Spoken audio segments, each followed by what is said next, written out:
Alegria, alegria começar mais um programa Gente que Fala. Eu sou Liliane Ventura e você está conosco simultaneamente ligadinhos, né? Pela Rádio Trianon 740 AM e também pela tvexito.com.br. Venha participar conosco. Alegria imensa poder falar com você e poder transmitir com maior qualidade através dos nossos estúdios, né? Do nosso complexo de web TV aqui da Joaquim Távora 1493 para o mundo, porque a web possibilita isso. Então, eu peço aí que você venha conferir o que a gente fala aqui, né, através das ondas do rádio, no www.tvexito.com.br. E também por telefone você participa conosco agora, não é? No 50813782, repetindo, 50813782, 11 por ser São Paulo. Então você tem, claro, o 0, operadora 11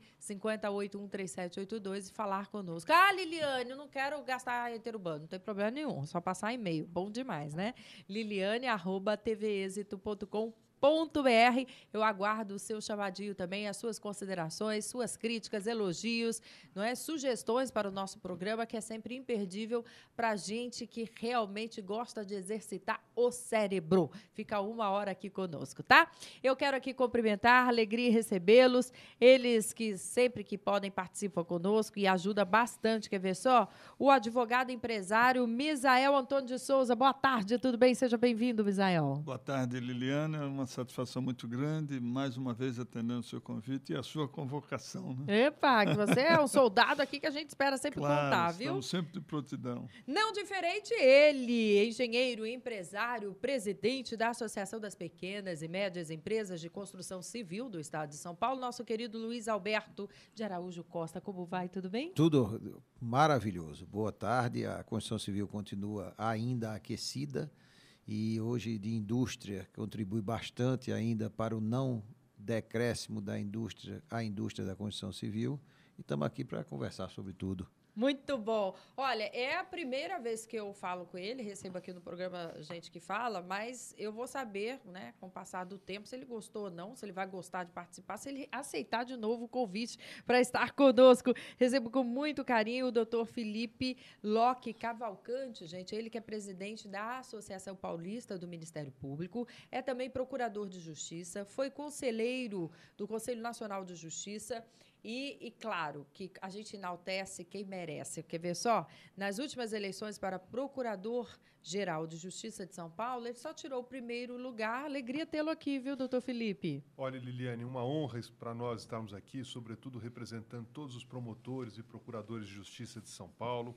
Uma honra redobrada estarmos ao lado do doutor Misael e do Luiz Alberto de Araújo Costa, representantes da sociedade civil, pessoas importantes que nós já ouvíamos há muito tempo aqui no seu programa, na Rádio Trianon e na TV Êxito. E para nós é uma oportunidade de ouro a Associação Paulista do Ministério Público poder falar ao mundo através da TV Êxito e da Rádio Trianon.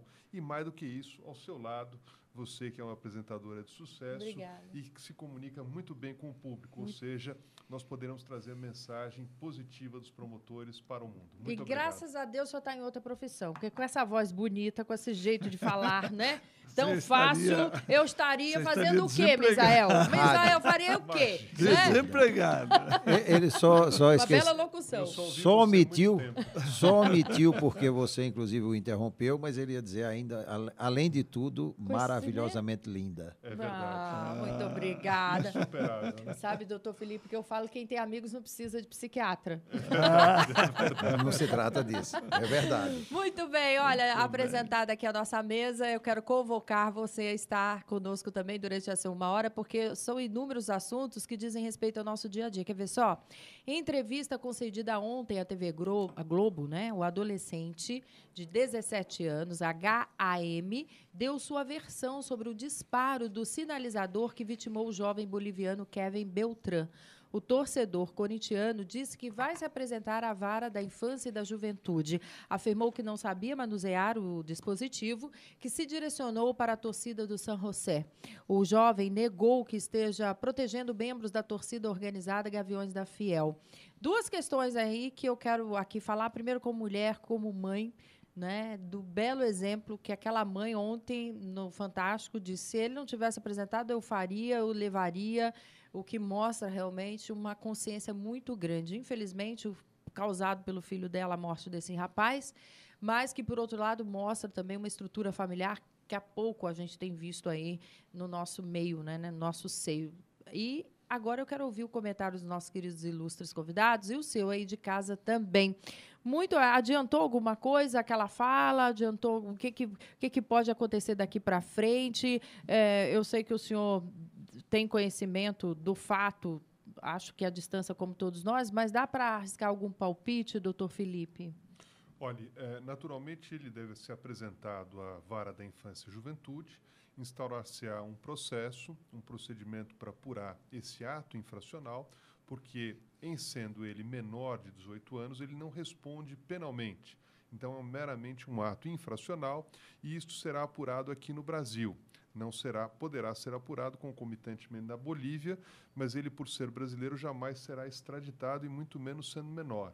Ou seja, a consequência penal para ele é nenhuma. Em contrapartida, aquelas pessoas que estão detidas na Bolívia, a princípio elas poderão ser denunciadas como partícipes desse fato. Esse fato que se constitui num crime. Um crime ou cometido com dolo eventual, ou seja, aquela pessoa que assumiu o risco de matar alguém, ou, no mínimo, uma conduta culposa, ou seja, foi imprudente em fazer o uso do sinalizador. E, mais do que isso, concorrer para o uso do sinalizador. Eu li na imprensa e vi algumas imagens do evento, parece que as autoridades bolivianas insetam uma acusação de que aquelas pessoas detidas teriam, de certo modo, colaborado para que o sinalizador fosse acionado, seja cobrindo com uma bandeira a pessoa que o portava, seja auxiliando esta pessoa a se retirar do local. O fato é que isto poderá gerar uma consequência penal grave para aqueles que lá estão, ou seja, eles terão que responder um processo lá. Por não terem residência naquele local, haverá uma dificuldade muito grande para que eles sejam soltos lá, ou seja, responderão presos, e isso gerará uma dificuldade muito grande. Algo que na lei a gente fica confusa como leigos que somos, viu, doutor? Porque você vê, o rapaz que dispara o sinalizador, por ser menor, cabe a ele nada. E aos que lá estão continuarão e poderão responder lá presos. É isso? Exatamente. Porque isto acontece quando você tem mais de um autor ou coautor do crime, quando a autoridade imputa o crime com mais de um responsável. Nem sempre as responsabilidades são exatamente iguais. O que acontece, por exemplo, num assalto. Às vezes você tem um assalto a banco, onde uma pessoa fica conduzindo o automóvel e outros entram no banco para realizar o assalto. Ou seja, nós temos aí condutas diferentes, mas todos respondem pelo assalto. No caso do sinalizador, todos responderão pela morte do menor boliviano. Infelizmente, um fato lamentável que aconteceu.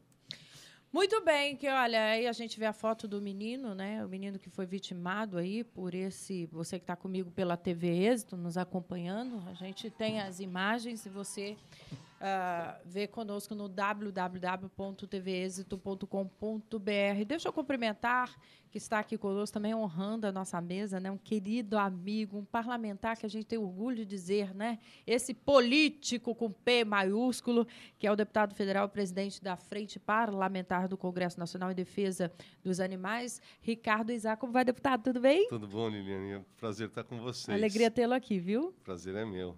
Nós queremos ouvir o seu comentário também a respeito desse episódio lamentável, né, com a torcida do Corinthians, quando estiveram lá naquele jogo que vitimou aquele rapaz levando à morte. Foi um acidente grave, né, que aconteceu, mas eu não sei, está até o doutor Felipe Loca aqui, que é um grande amigo meu, queria até perguntar para ele.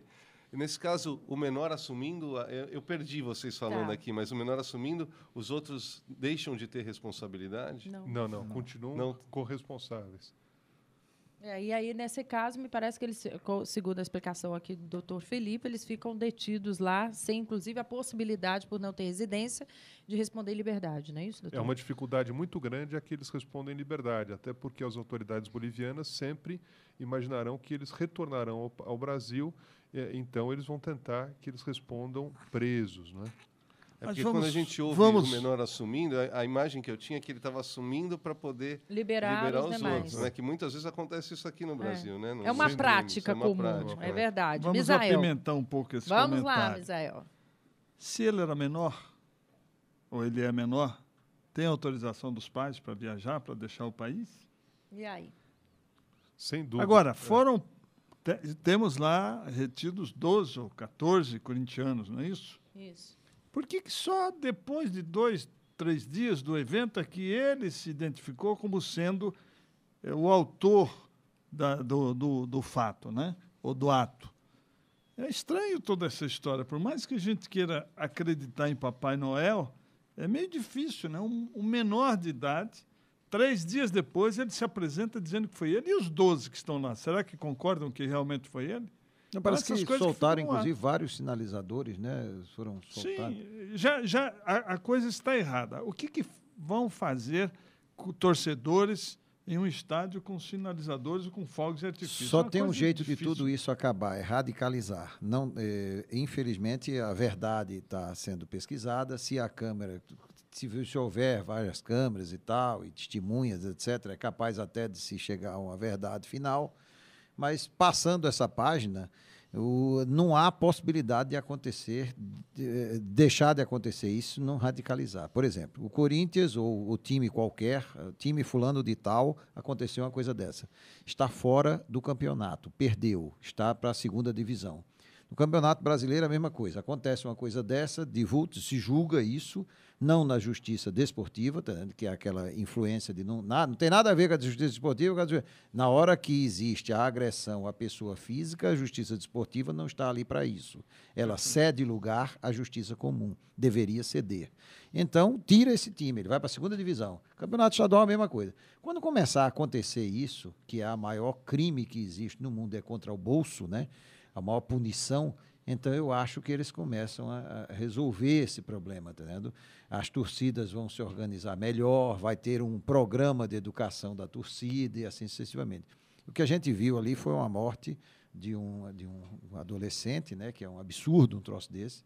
O que a gente está vendo é, evidentemente, um esforço de toda a parte jurídica do Corinthians para preservar, não perder os pontos e não perder a renda. Mas quando a gente ver agora o próximo jogo no Pacaembu, tá, onde a torcida já fala entre eles, entre sites, etc., que vão assistir o jogo por fora do Pacaembu, você imagina o que eles vão fazer, 100 mil pessoas ali fora do Pacaembu assistindo um jogo sem assistir.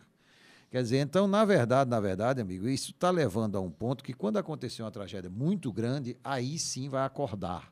Mas eu acho que já está no ponto de acordar. Qualquer coisa relevante e que vá contra a pessoa física, a justiça esportiva vai dormir, descansar, tomar conta dos problemas dela, que devem ser muitos, e a justiça comum entra em ação e determina que mesmo a justiça esportiva, né, começa a punição. E a primeira punição é tirar o time do jogo.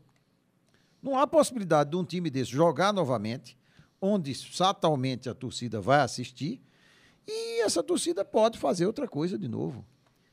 Quer dizer, então, tem que ser uma coisa muito mais radical. Inclusive, se eles ficarem realmente fora do estádio do Pacaembu... Vai ser uma beleza ali, não haja vai? patrimônio público, né? A preservação do patrimônio público. Não vamos generalizar, não. Vamos devagar, vamos sim, porque não é a primeira vez que vamos ocorre devagar. isso. Não, mas não ocorre isso. Penso que Corinthians, tem que não. tomar uma Corinthians providência, até é mais leve. É. Se você falar em Todos Flamengo, eles, Botafogo, você falar em Santos, São horroroso. Paulo. Quer dizer, na verdade, vocês não estão... Lá no Nordeste também, Bahia, Vitória... Não, é porque aconteceu com o Corinthians. Infelizmente, tem que falar o nome.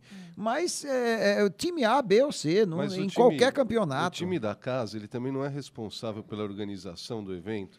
Se Tem é proibido entrar com fogos de artifício, como é que o torcedor ingressou lá, não deputado? Foi falta de inspeção, de segurança? Sem dúvida. Esse time que recebeu também não deveria responder. Dúvida. Já pensou você fazer uma inspeção íntima?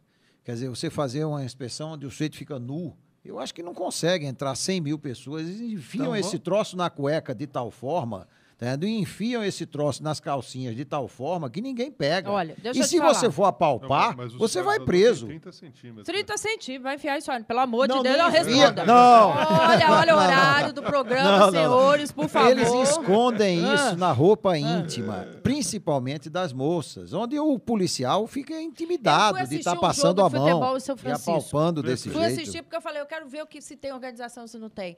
A mulher lá me apalpou, sabia? Ela veio lá e foi botando a mão em tudo que ela... Se Epa, fizer isso aqui foi. da zebra, Você entende? a polícia Então, quer não dizer, pode ou fazer a isso gente aqui. organiza, ou então Ou se desorganiza. cumpre a lei ou não se cumpre. Não sei, É não simples. sei qual é o caminho. Agora, o fato é que quando o Luiz Alberto Dá uma estava falando, repreensão grande. eu já ia aqui brigar com ele, porque eu gosto de brigar, viu, doutor Felipe? O senhor não fica assustado, não, mas eu sou boazinha. É o seguinte, que ele falou, seu maior patrimônio é o bolso da empresa. E, no final das contas, a gente acaba admitindo que é mesmo, porque está Com pagando certeza. com uma vida. Cadê? Cadê os jogadores do Corinthians para vir fazer de pronto uma campanha pedindo para essa molecada não fazer? Porque isso é moleque, isso não é gente do bem que faz essa barbárie, né? Para não fazer esse tipo de coisa nos campos. Cadê o presidente do Corinthians, que eu fiquei esperando uma manifestação dele, que não fosse só da preocupação com o jogo, mas com a preocupação, né, com a vida? Só Porque foi de lá, não podia pode ter fazer sindicato. isso. Se Qualquer fizer isso, vida é perde importante. dinheiro. Não é isso? O jogador, quando faz falta e fica reclamando do juiz dizendo que não foi falta, ele não está fazendo aquilo porque ele não sabe que foi falta. Ele sabe, ele está fazendo aquilo para um show para a torcida. Porque a torcida é quem leva ele para frente. Para frente, que eu estou dizendo, financeiramente. Sim. Então, na verdade, tudo é um jogo onde você termina desaguando no dinheiro. Então, começa fazendo isso. Sai do campeonato. Foi julgado, sai do campeonato. 50813782 é o telefone do ouvinte, ligue e participe. Gente, olha aí, vistorias feitas por geólogos, engenheiros e geotécnicos concluíram que não há riscos de novos desabamentos na região próxima ao cume da Serra do Mar. Os deslizamentos de terra provocaram a morte de uma pessoa. Segundo a Ecovias, a interdição da rodovia foi inevitável e imprevisível. A pista foi reaberta para o tráfego ontem à meia-noite. E o movimento durante o dia foi normal. Quero ver seu comentário, Luiz Alberto, que você domina como ninguém aqui na mesa, engenheiro e também presidente da Associação das Pequenas e Médias Empresas de Construção Civil do Estado de São Paulo. Lá nesse caso, por exemplo, tem várias relevâncias. A primeira é que o terreno realmente ele é de uma argila bastante que ela absorve de uma hora para outra, ela cria uma outra, é como se transformasse em outra coisa, forma como se fosse uma geleia. Então aquilo ali tem uma propensão, alguns locais desmatados, a ter esse escorrimento. O outro negócio é que ninguém fez a proteção desse deslizamento dentro da Mata Atlântica, parte porque não pode, porque senão você teria que destruir a Mata Atlântica, tá certo? E parte porque, na verdade, não se fez. Né? A drenagem requer que você faça calhas, muros de contenção, atirantamento de terra, etc. E muros de arrimo. Isso pode ser feito, mas desde que haja autorização para fazer isso dentro da Mata Atlântica. Então, são duas coisas horríveis que se tem. Então, parte é culpa da natureza, parte é culpa do homem. Parte é culpa da natureza. Se percentualizar isso, eu diria que a maior parte é culpa da natureza. Realmente, nós estamos tendo uma coisa absurda. Agora, é óbvio que se você tiver um acidente onde nunca houve, que, na verdade, você viu que desceram vários galhos e árvores, etc., foi o que mais prejudicou, foi o que mais destruiu. Esses galhos, árvores, etc. Isso aí significa que o que desceu de uma mata e não de um local cortado ou dizimado. Né? Então, eu desconfio que, dessa vez, está na hora de se tomar uma atitude fazendo a defesa, porque a defesa de engenharia sempre existe. Esse negócio da enchente de São Paulo não tem jeito, tem sim. Tudo tem jeito que a engenharia consegue fazer, por exemplo. São Paulo, hoje, o prefeito que entrou está na mão de um problema. Eu não tenho dinheiro e tenho que fazer a drenagem. O que é que eu faço? Faço 200 piscinões, etc.? Não, faz microdrenagem. Então, se ele fizer, ao invés de vários piscinões, microdrenagens, ele resolve o problema. O que é uma microdrenagem? Em vez de fazer um piscinão, ele faz uma piscininha ou ele coleta a água naquele ponto crítico de enchente, entendeu? Levando isso para outra estação elevatória de bombeamento e aí jogando num ponto mais alto, onde haja uma drenagem mais fácil e não um acúmulo num lugar mais baixo. De custo, isso significa o quê? A mesma coisa? Por exemplo, um décimo de um piscinão. Entendeu? Isso custa 1/10 do piscinão, tá certo? Então, ou mais, 1/20, uma coisa desse tipo. Então, ele teria condições de ação muito mais rápida e prática na hora que ele jogasse o técnico para pensar em microdrenagem e parar de pensar em macrodrenagem. E o piscinão ele tem um custo de manutenção muito Sim, grande. sem falar no custíssimo de manutenção do piscinão. Porque se você não fizer a manutenção do piscinão, o piscinão vira contra você. Quer dizer, ele fica ruim. Entende? Ele enche mais rápido e você aí tem uma drenagem voltada a descarregar nele o pico e não descarrega nada, o pico volta para onde estava o lugar. Então é pior ainda. Olha, gente, agora eu vou entrar na sua seara, doutor Felipe, porque a Associação Paulista do Ministério Público está apontando os motivos pelos quais a instituição é contrária à aprovação da proposta de emenda constitucional, a PEC 37.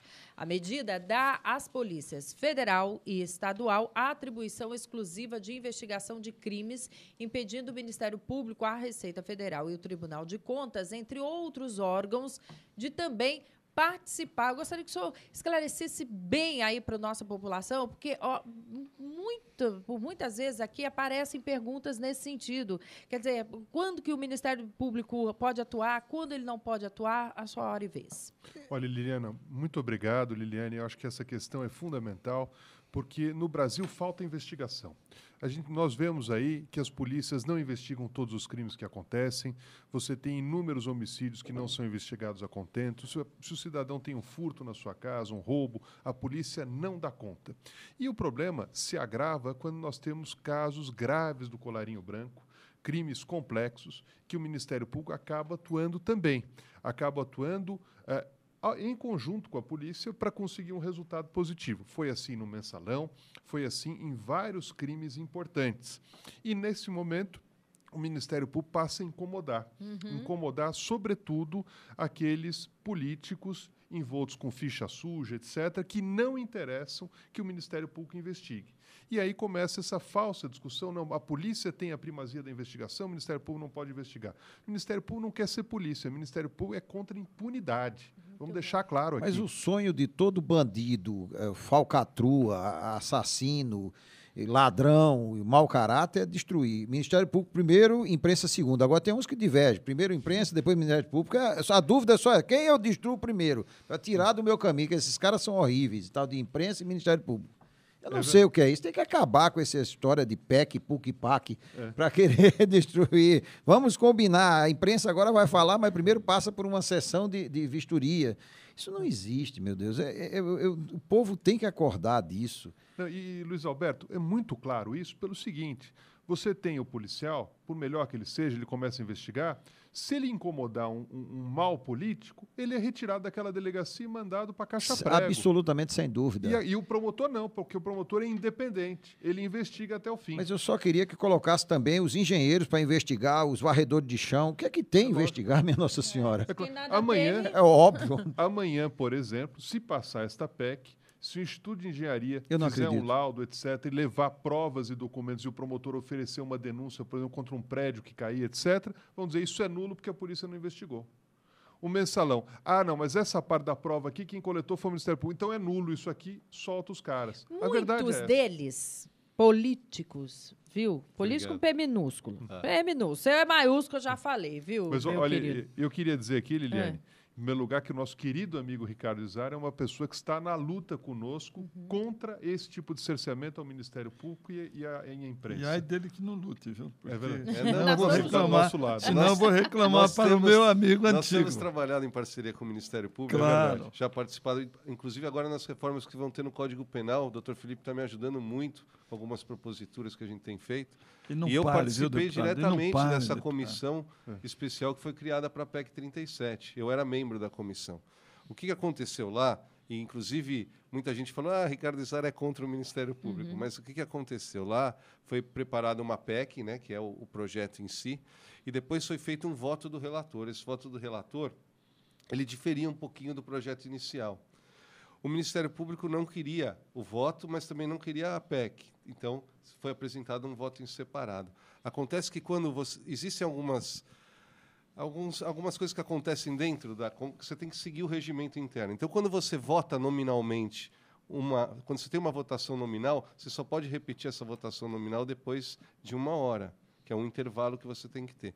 Então, foi aprovado o voto do relator, mas as mudanças foram rejeitadas sem o voto nominal. Então, aí todo mundo que votou com o relator ficou como votando contra a PEC. Agora, a gente vai saber quem é a favor e quem é contra a PEC no plenário, que aí o voto é aberto e é único. Eu quero entender qual é a necessidade dessa PEC. Da onde surgiu a necessidade de ter uma PEC 37? A alegação do autor da PEC, que ele diz o seguinte... Que ele foi perseguido. Não, que o Ministério Público... existe, juridicamente falando, a questão da imparcialidade. O que ele alega é que o Ministério Público não poderia investigar e, ao mesmo tempo, acusar.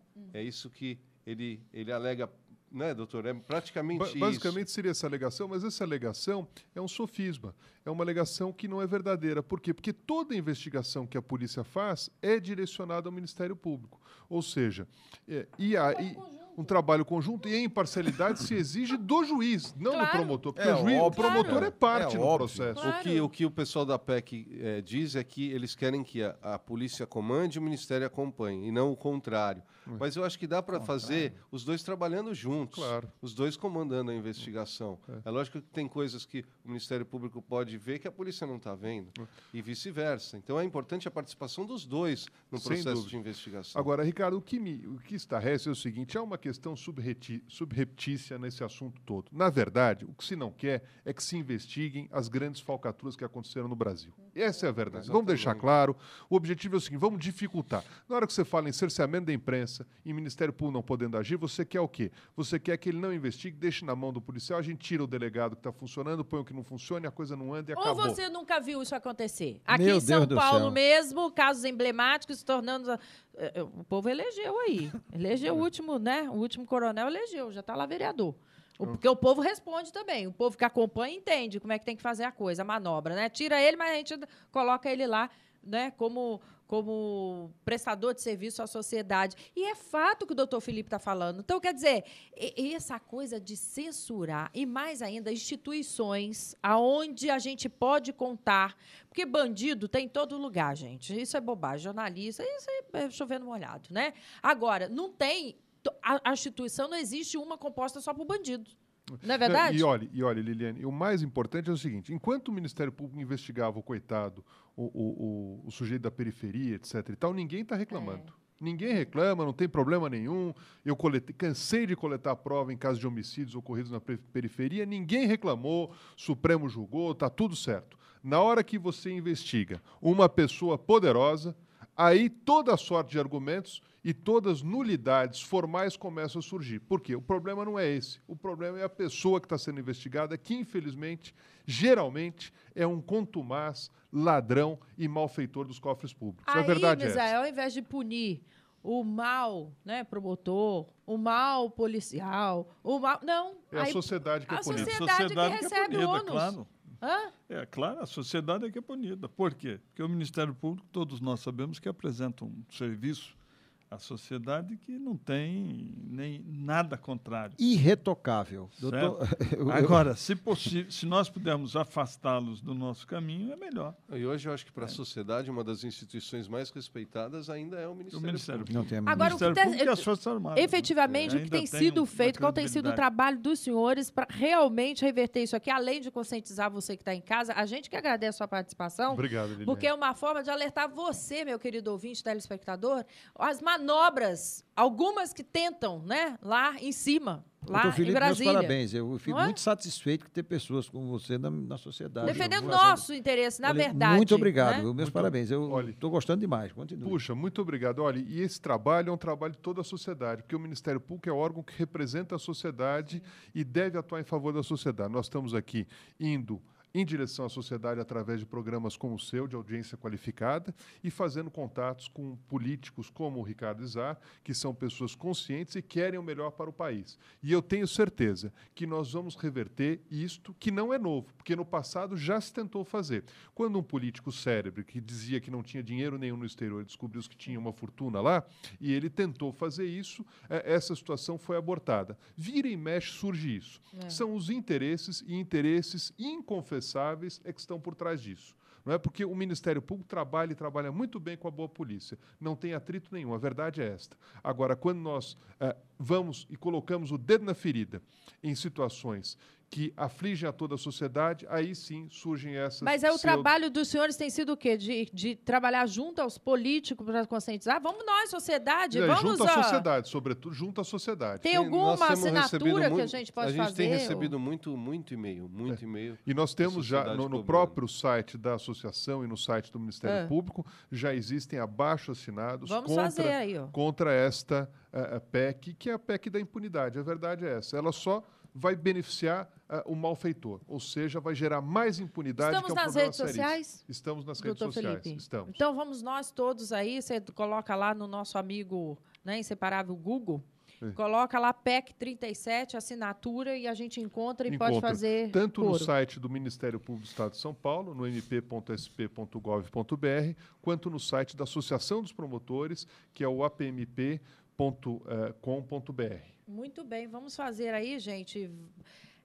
Use o seu tempo com sabedoria. Isso é importante para cada um de nós, para você, para a sua geração vindoura, para todos nós é importantíssimo. Então, faça parte também, não é, nas redes sociais, e também vamos repetir o endereço aí do site, é o www.apmp.com.br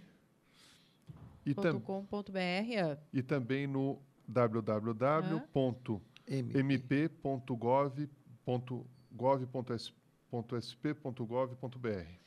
Bom, smp.sp.gov.br. Eu vou correndo, na hora que eu terminar o programa, já vou lá fazer minha assinatura, porque definitivamente esse tem sido o maior e melhor caminho, né, para a gente chegar aí, fazer valer o nosso direito, que uma acontece lá no dia que a gente vai votar, e o outro é quando a gente grita nas redes sociais. Eu estou tão feliz, viu, deputado Ricardo Izar, porque a gente fez isso com ficha limpa, lembra? Começamos o movimento, funcionou, e agora nessa bandeira aí que eu chamo você a vir aderir também, e a sua assinatura se faz muito importante, tá?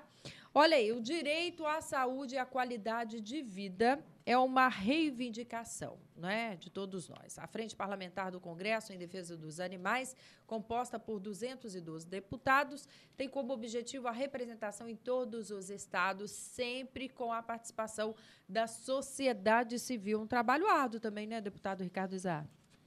É um trabalho gostoso. Isso aí, na verdade, todo mundo acha que isso acontece facilmente. Não, tem que trabalhar também e conscientizar, né? Nós montamos essa frente parlamentar em defesa dos direitos dos animais. Isso eu fiz em 2010, quando a gente chegou lá. Porque eu estava conversando com a minha filha em casa, ela tem 6 anos de idade. E ela me perguntou assim, pai, o que o deputado faz? Aí eu falei, a gente cria leis, né, para melhorar a qualidade de vida das pessoas. Tá? Ela falou, mas só das pessoas? E quem que cuida dos animais? E foi uma pergunta simples, mas que, na verdade, quando a gente procurou lá dentro do Congresso, a gente viu que tinha muitas leis e as leis paradas que tratavam da questão de direitos animais. Então, nós resolvemos montar uma frente parlamentar. O que é uma frente parlamentar? É uma frente composta por deputados de diversos países e diversos estados, onde a gente tem como objetivo único tocar alguns assuntos para frente dentro da casa de uma forma mais fácil. Porque quando você vai pedir para o presidente da casa, olha, vamos votar o projeto de lei e tal, você é um deputado pedindo. Agora, quando você pede 212 deputados, vamos aprovar esse projeto, vamos fazer ele andar, você consegue as coisas mais rápidas. E foi essa a intenção nossa, criar essa frente parlamentar, e que hoje vem dando, assim, grandes resultados. Então, dê um exemplo para nós aí do que tem sido efetivamente realizado. A gente tem apresentado aí diversos projetos, principalmente no que tange a área de saúde e direitos animais. Quando muita gente fala, mas você está perdendo tempo cuidando dos animais, com tanta gente precisando de saúde. Mas quando a gente fala de combate à zoonose, de controle populacional de cães e gatos... Estamos falando de humanos também. Estamos falando de saúde. Cada R$1 que a gente investe no combate à zoonose, a gente está economizando R$27 de saúde humana lá na frente, que o SUS vai ter que gastar para cuidar e tratar dessas doenças adquiridas. E a gente apresentou diversos projetos, como atendimento veterinário gratuito para baixa renda. Tem alguns projetos de nossa autoria, como o Selo Brasil Sem Maus Tratos, que trata da questão das empresas que têm responsabilidade social com idosos ou crianças e que também trata bem os animais. Então, ela recebe um selo. Então, você vai na prateleira do supermercado, vai ter o Selo Brasil Sem Maus Tratos. Você sabe que você está consumindo de uma empresa responsável. Então, tem várias atividades que a gente tem feito, e agora a nossa maior batalha tem sido colocar em pauta um projeto que acaba com a utilização de animais em circo. Você sabe que 9 estados do Brasil já não permitem a utilização de animais em circo. São Paulo é um deles, né? São Paulo é um deles. Então, a gente só quer ratificar isso para o Brasil inteiro, porque eu acho que, para um país ser desenvolvido, ele tem que ser evoluído. E quando a gente fala de evolução, a gente tem que falar que, para ser evoluído, a gente tem que ter respeito ao próximo.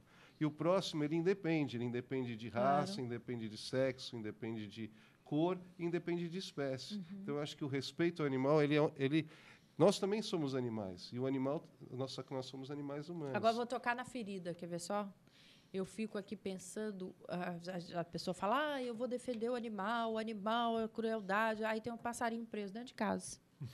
Não é? É verdade. Tem um passarinho na gaiola lá que ele quer que cante só para ele. Inclusive, absurdo. o IBAMA estava querendo aumentar a lista dos animais silvestres que pudessem ser comercializados. O doutor Felipe acompanhou isso. Acompanhamos. E foi uma briga grande nossa com o IBAMA para diminuir essa lista, porque eu acho que quando se aumenta e permite a comercialização de animais silvestres, você está aumentando o tráfico de animais, a falsificação de anilhas, tudo vai piorando. Então, a gente tem que diminuir a lista. Animal silvestre é para estar na floresta. Se a gente quer vê-los, vamos até lá ver. Eu acho que é muito mais gostoso do que você ter um passarinho na Ou, gaiola. no máximo, no zoológico, que é um habitat criado para ele, para que você possa ter acesso aos bichinhos, né? Na coletividade.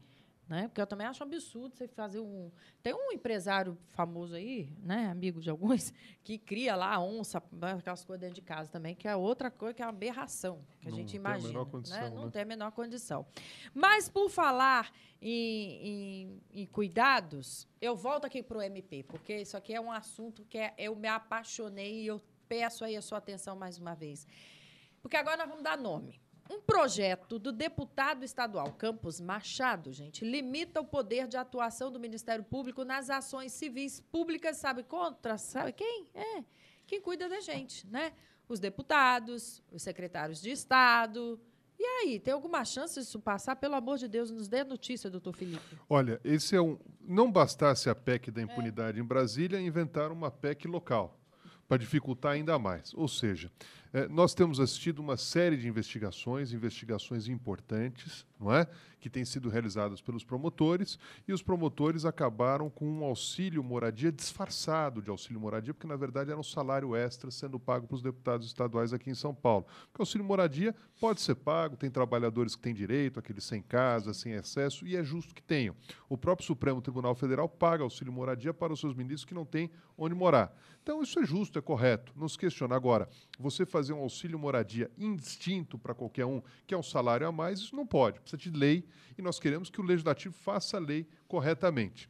Em reação a isso, o deputado Campos Machado, infelizmente, propôs uma PEC dizendo o seguinte: só o procurador-geral é que poderá investigar todas as autoridades. E vocês sabem que o procurador-geral tem um problema muito sério, porque ele pode ter perdido a eleição e ser escolhido pelo governador. Como foi o caso Como foi o nosso do caso. doutor Felipe. Ele foi o mais votado no Ministério Público. E aí gera um problema, né, deputado Ricardo? Porque nós temos um problema sério, que é o seguinte: nós temos uma limitação em uma única pessoa para investigar todas as autoridades do Estado, ou seja, gera ineficiência, gera uma pressão política muito grande e uma pessoa que não tem total independência, porque ele pode ser escolhido nessas E circunstâncias. ele é nomeado pelo governador. Então, se a investigação estivesse sendo feita por em cima de algum aliado do governador, será que não vai ter uma pressão política sobre o procurador? Não vai ter? Será? Que alguém Eu não duvida sei. ainda, Esse que é o gente, problema, não é? né? E aí, o que tem sido feito, além de a gente esclarecer para a população? Olha, se iniciou agora, nós estamos numa luta muito grande contra isso, fazendo os esclarecimentos à população.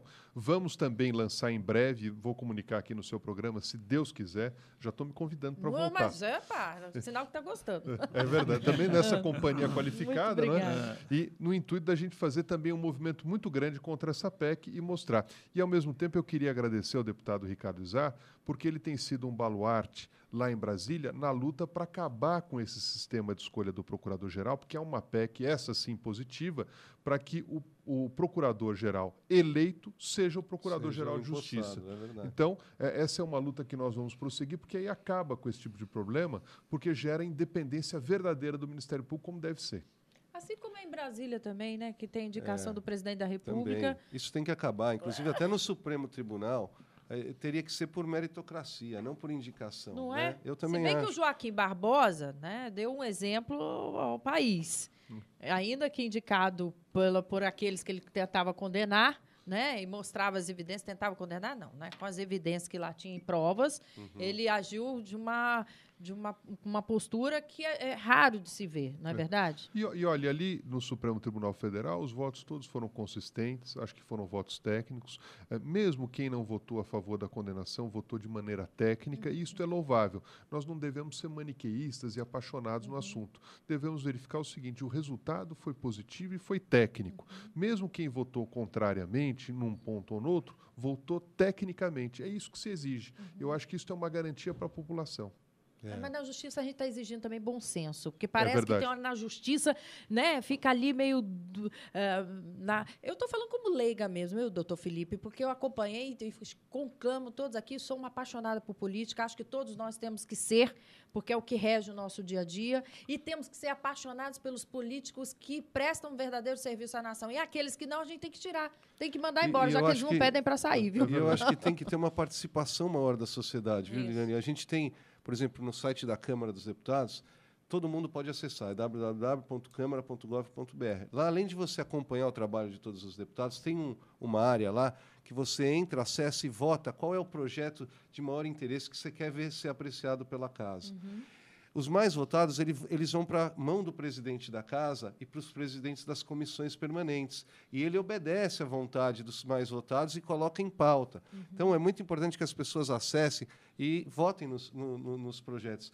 Eu, pessoalmente, nós temos uma PEC lá que é a questão do voto aberto, que a gente defende muito que seja votado rapidamente, né, para você saber como o deputado transparência, vota, ter transparência. Lógico. E tem um outro projeto nosso que a gente até pede para quem entrar lá votar, que é a questão do ficha limpa para os cargos nomeados. Porque se você não pode se eleger, por que você pode ser secretário, ministro, presidente de estatal se você tem a ficha suja? É verdade. Então, é um projeto nosso que está lá tramitando. Quem puder acessar a Câmara e votar, e a mesma coisa na Assembleia Legislativa. Quem tem um projeto de interesse, acessa, vota, que o presidente vai obedecer e vai colocar em pauta. Isso ajuda muito. E o que me parece mais importante é que nós estamos na era da comunicação digital, instantânea e da transparência. Porque, e aí surgem aqueles escândalos de diários secretos, etc., porque as pessoas tentam esconder as coisas. O que nós queremos é cada vez mais transparência.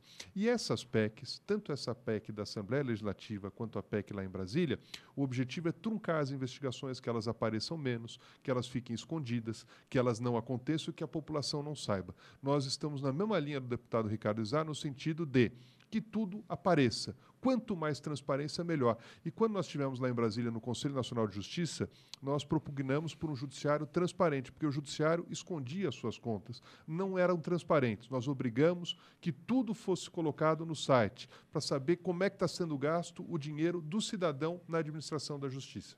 Viu que diz respeito a gente? Hora e vez do ouvinte, a começar por ele, Bico de Pena, lá de Osasco. Gostaria de saber se a justiça boliviana tem direito de julgar as pessoas que estão detidas na Bolívia, independente de nossa justiça. Já respondeu, mas, por favor, responda de novo, doutor Felipe. Tem o direito, sim, porque o crime aconteceu lá. Se um estrangeiro cometesse um crime aqui, nós também teríamos o direito de julgá-lo aqui. Também a pergunta vem lá do senhor Orlando, aqui do bairro do Centro. Doutor Felipe, qual é a sua posição sobre um projeto de lei que tramita na Câmara Federal que prevê a punição para promotores do Ministério Público que utilizam cargo para perseguições políticas? Olha, isso deve ser punido mesmo, porque o promotor não pode perseguir ninguém. Claro. E essa punição já existe no âmbito administrativo e foi criado o Conselho Nacional do Ministério Público, que justamente faz esse tipo de punição quando as corregedorias locais falhavam. Já existe esse tipo de punição. E o que o Campos Machado está querendo aqui, gente? Vai Ele entender, quer que não deputado. funcione, né? É, né? O Cícero Duarte, da cidade de Itapevi, diz assim, doutor Felipe, estou indignado com as pessoas ditas como os dicionarianas e aurelianos intelectual. Queria saber do doutor Felipe por que da expressão brasileira a justiça é cega. Bom, a justiça deve ser cega porque ela não deve julgar de acordo com a pessoa que ela vê, deve julgar de modo sem fazer distinção entre as pessoas. O ideal é que ela seja absolutamente imparcial. Esse é o ideal de justiça. O Sérgio, de Hermelino Matarazzo, eu sou policial aposentado e sou a favor do Ministério Público investigar tudo neste país, a política, inclusive a polícia que é inoperante e corrupta. Se ela não tiver essa fiscalização, o que será de todos nós aí? Um policial falando, hein? Hoje a gente vê policiais assaltando à luz do dia, ao contrário do que foi falado, está tudo perdido. A PM ainda tem a corregedoria, mas a Polícia Civil trabalha de maneira e forma que ela deseja. A polícia precisa de um controle mais rígido para que ela possa trabalhar melhor. A verdade é essa, né? O Eduardo do Guarujá, é oportuno lembrar que o secretário de Logística e Transporte de São Paulo, doutor Saulo Castro Abreu, não é engenheiro. Que pena. Porque a engenharia de trânsito modificaria bastante o trânsito horrível dessa cidade. A engenharia de trânsito hoje, ela funcionando contrária, quer dizer, ela funcionando errada, sem estudo de densidade de veículos, pico, horário, fluxo, largura, estacionamento e tudo que a engenharia de trânsito faz, funcionaria melhor. Mas, de toda forma, se ele está na posição como político e gestor, ele pode passar a parte técnica para seus auxiliares e, ainda assim, fazer uma boa secretaria. Não vamos, por enquanto, jogar pedra nele, não. Mas é estranho. Mas, com todo respeito ao doutor Saulo, Doutor Misael. ele ontem foi rápido em dizer a quem pertence a conta do estrago, né? Porque quando isso fica para o Estado, é lento o processo e as autoridades geralmente não se manifestam. Ele não, ele diz que todos os atingidos no acidente vão receber vão ter o repasse do seu prejuízo. O repasse não, o ressarcimento do seu prejuízo que a companhia Ecovias estará indenizando. Eu nunca vi uma autoridade se manifestar quando o problema é do Estado ou do município. Eles se omitem disso. Agora, ontem não, ele foi taxativo e dizer, não, senhores atingidos, não se preocupem, porque a companhia estará indenizando isso. Eu então vou refrescar sua memória. Eu ouvi a presidente da República também dizer que aqueles atingidos lá pelas chuvas, lembra? Há uns anos atrás, em Nova Friburgo, lá no estado do Rio de Janeiro, estariam recebendo dignamente. Pergunta se aconteceu. A presidente da República ela veio e disse, nós vamos liberar a verba. Liberou. E é fato, ela liberou. Chegou? Olha, eu estranho essa posição, porque ela, quando fez a tal afirmativa, ela estava em campanha, entendeu? Então, em campanha, tudo é válido. Doutor Felipe. E eu fico muito preocupado porque há pessoas que sofreram acidentes por culpa do Estado, acionaram o Estado, ganharam e têm um precatório para receber. Aí não recebe mais nunca. O precatório chama-se eu não pagarei. Eu tenho um precatório de uma associada que completou 100 anos. Ela tem esse precatório há 30 anos. Eu só quero saber se ela vai ter que completar 200 anos para receber. Isso não é algo que o Ministério Público poderia atuar, doutor Felipe? Porque é o calcanhar de Aquiles, é o Estado dando calote com todas as letras que tem direito lá à justiça, por exemplo. Dizendo assim, eu posso dar calote em você. É por isso que a participação público-privada não existe. Não há confiança de um sócio caloteiro. Porque, infelizmente, o Estado é o maior devedor. E o maior devedor no Brasil chama-se Estado de São Paulo. É o maior débito que existe, uma coisa brutal. O número de precatórios é absurdo. São funcionários que não receberam na época devida, são pessoas que contrataram com a administração e não receberam, são pessoas que sofreram acidentes e não receberam. É uma vergonha o que acontece no Estado de São Paulo. O número de precatórios aqui não pagos é um absurdo, sejam precatórios alimentares ou precatórios de outra natureza. De tudo. O vice-campeão é a Prefeitura. Então, e o Ministério Público, voltando? Quer dizer, deveria atuar. Eu não sei se o Procurador-Geral que terá uma atuação nessa linha. Agora, nós, da Associação Paulista do Ministério Público, vamos alertar a sociedade e vamos mostrar o problema. Mas o procurador não é indicado pelo governador? É indicado pelo governador. Tá bom. Está explicado. Só para completar, Liliane, nós apresentamos um projeto que coloca prazo para o pagamento dos precatórios. Que é o Precisa certo, ver se vai andar na casa. Com certeza não, é lógico. Nós apresentamos um projeto colocando um prazo limite de 10 anos, porque tem precatório aí do Estado que tem mais de 30, 40 anos e não muito é pago. mais. Eu tenho. Na minha empresa eu tenho um precatório que completou 30 anos. Porque coloca a senhora mãe, e não é para te deixar, né, do jeito pejorativo, não, é para sentir na carne. Se uma mãe de um legislador desse estiver sofrendo com isso, talvez ande. né? É verdade. Tem que pôr a mãe no meio. A mãe, nesse momento, eu me orgulho de ser mãe por causa disso, porque em algum momento eu vou ser bandeira para alguma coisa. Mãe de juiz, não, que só recebe elogios horrorosos. Mas para dizer o seguinte, imagina se a mãe tem que falar assim, ó, numa reunião como essa, a sua mãe está com problema de precatório, porque me parece que esses... Não está. O próprio deputado resolve o problema dela. Ah, pelo amor de Deus. Olha, a Vila Nova Conceição, vem a pergunta do Jorge para o doutor Felipe. O senhor teria informação de quantos processos mandados pelo Ministério Público foram considerados inébitos pelos juízes paulistas? Olha, não, muito poucos. A maior parte das denúncias ofertadas pelo Ministério Público são aceitas e as ações civis públicas são recebidas. E nós, lá no Conselho Nacional de Justiça, criamos o Cadastro Nacional de Condenados por Improbidade. E nós verificamos que há um trâmite muito demorado, mas não há rejeição de muitas dessas ações, o que há uma demora muito grande no julgamento. Ou seja, as questões são geralmente aceitas. A gente está falando aqui o tempo todo, né, sobre a importância que estamos vivendo agora, é real, dessa PEC 37 aí, que eu conclamo você de novo a fazer parte, aí, a gritar para que ela não passe. E o voto lá é secreto, né? Não, agora voto é aberto.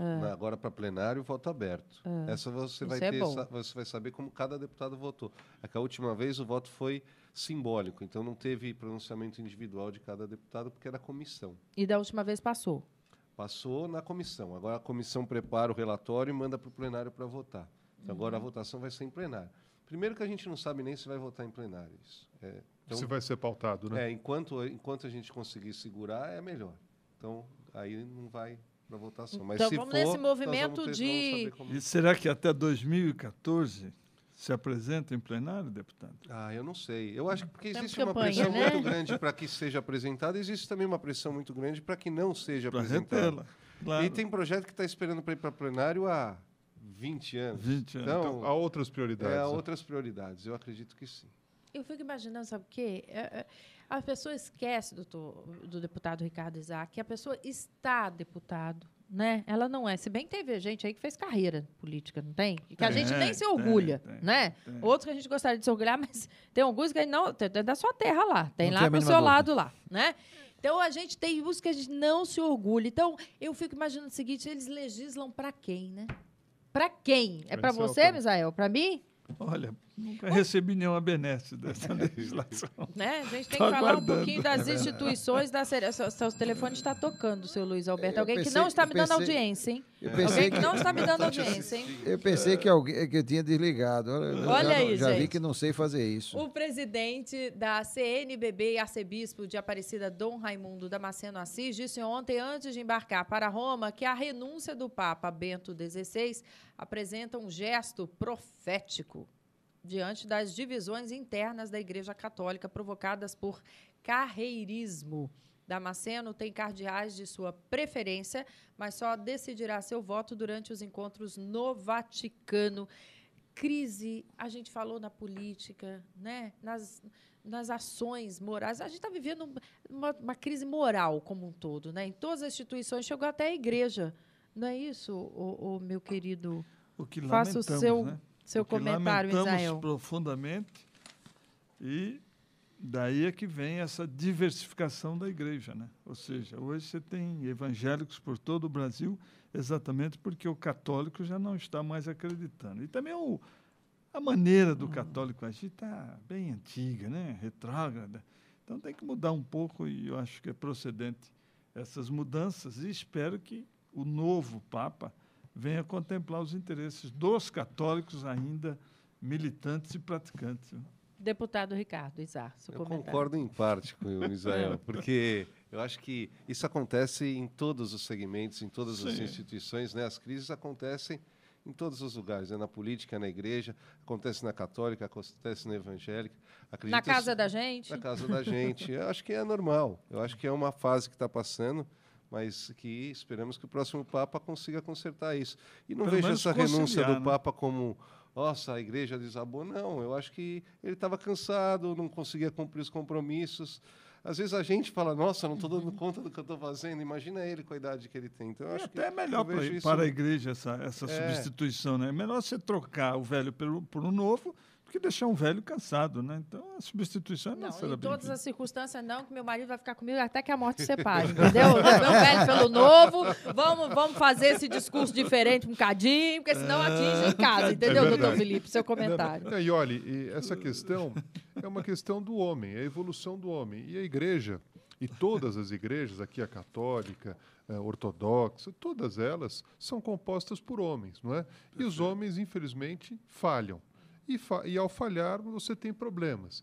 O cardeal renunciou, a renúncia é um fato extraordinário, há alguns séculos que não acontecia, não é? Então, agora, que isto sirva para a igreja melhorar e ser cada vez mais espiritual, não é? Porque nós, homens, queremos evoluir. Então, que em todos os campos do ser humano que nós possamos evoluir. Nós esperamos que isto seja positivo. Agora, só o tempo dirá, não é? Luiz Alberto? Eu acho que exatamente o gesto foi esse. Foi um gesto para abrir espaço para a evolução de algumas regras, leis, dogmas, pensamentos e justiça da igreja. Por exemplo, nós temos hoje uma evolução assim em termos de casamento. O sujeito se casa e se separa, e depois ele não consegue mais casar porque o casamento para a igreja é indissolúvel. A não ser, deve-se abrir alguma coisa. Continue indissolúvel, mas abrindo-se uma pesquisa, pode. A questão do batismo, a questão e assim por diante. Eu acho que foi uma abertura, essa questão do homossexualismo, né? A preferência sexual. A preferência sexual não deve interferir muito assim na religião. Enfim, eu acho que isso aí foi um gesto para que desse oxigênio para uma abertura mais rápida e maior dentro de algumas coisas, alguns segmentos da Igreja Católica. Penso eu que foi isso, sem dúvida. Vamos falar um pouquinho aqui de São Paulo. Cerca de 400 funcionários foram demitidos durante o Carnaval pelo prefeito Fernando Haddad. A maioria pertencia à Secretaria de Coordenação de Subprefeituras. É nela que, em geral, são abrigados cabos eleitorais de vereadores distribuídos por diferentes regiões da cidade. As exonerações foram assinadas por Antônio Donato, secretário de Governo. Novos funcionários estão sendo nomeados.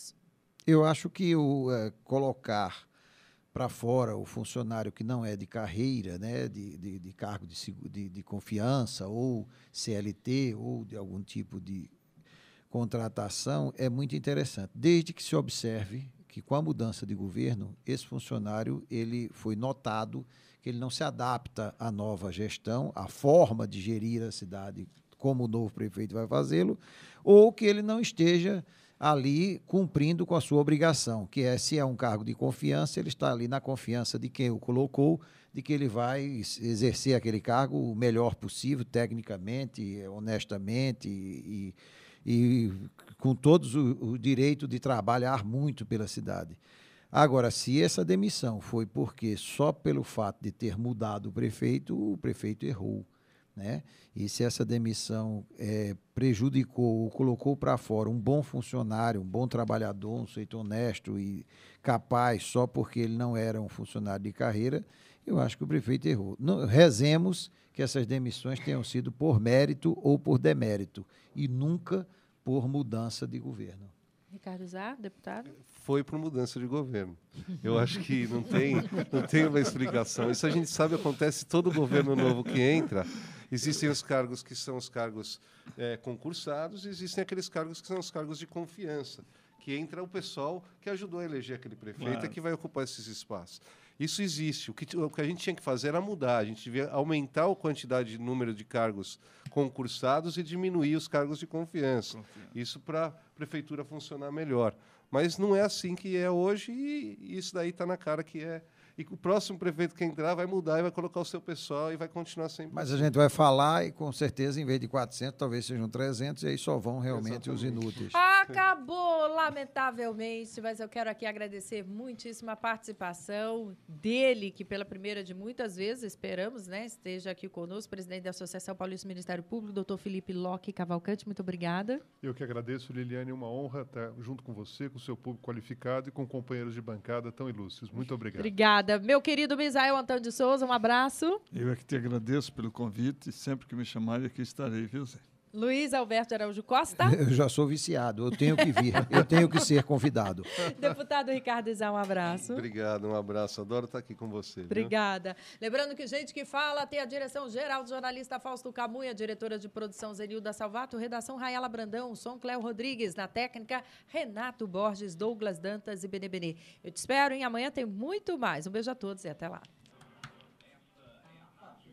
Vamos fazer a foto para